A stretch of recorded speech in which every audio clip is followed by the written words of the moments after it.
Well, from workplace shootings, unfortunately, to school shootings, we're now joined by Janet Pfeiffer, anger management specialist and Ebru Today contributor.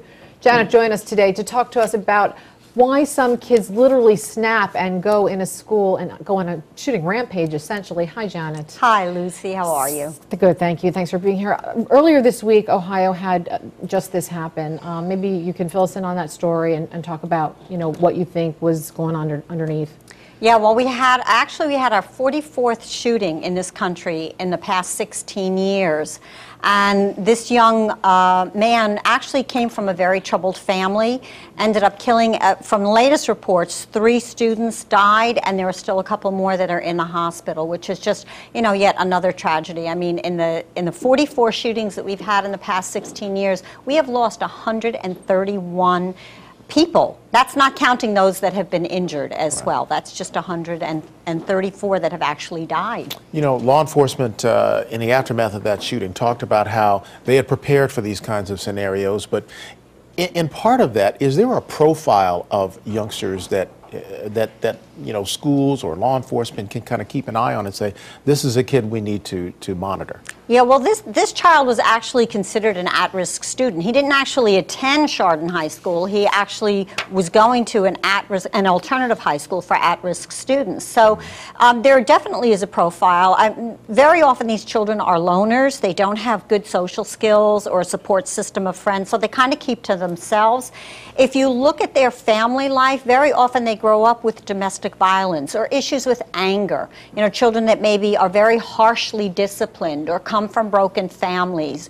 TJ's father actually has a history of domestic violence with the mothers of his children. Apparently he has several children from different women, and there is a history of domestic violence there. Right. So very often, in this case, yes, you've got this background issue, and you're saying in other cases they do as well.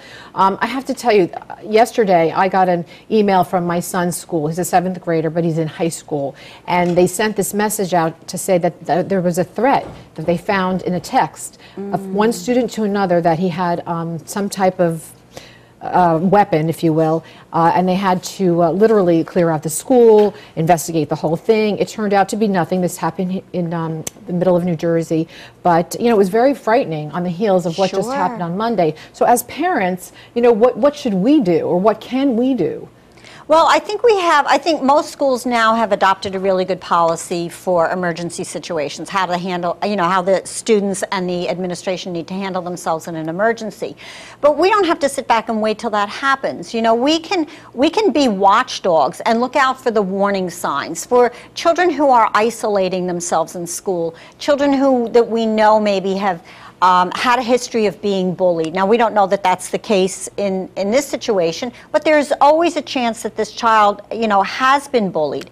If a child is talking about weapons or seems to be obsessed with them, or if there's any history of animal abuse, watch the way children treat animals, because they will usually extend that into their relationships with their friends as well. And if a child is talking about revenge, if they're talking about getting even with someone or plotting, because all of these situations are premeditated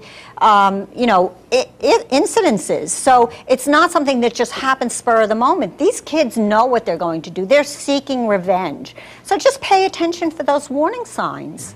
Do you get a sense that this is an American tragedy, or does this does anger just cross cultural lines? We don't often hear of this on the other side of the pond. Yeah, I feel like we don't hear school stories like this. Well, we don't hear about it because we unfortunately lead the pack in school violence. Like I said, this is our 44th incident, 131 deaths. Worldwide, there have been 13 incidences with 51 deaths. Worldwide. Okay, so we are way ahead of the game. What would you attribute that to? Why, in fact, are we leading the pack on as Brian mentioned, an American tragedy? Well, I think part of it is the fact that I think our children probably have easier access to weapons, maybe than in some other countries. Okay, that's a big contributor. But I also think we have to look at our culture. We unfortunately have let our kids kind of run rampant.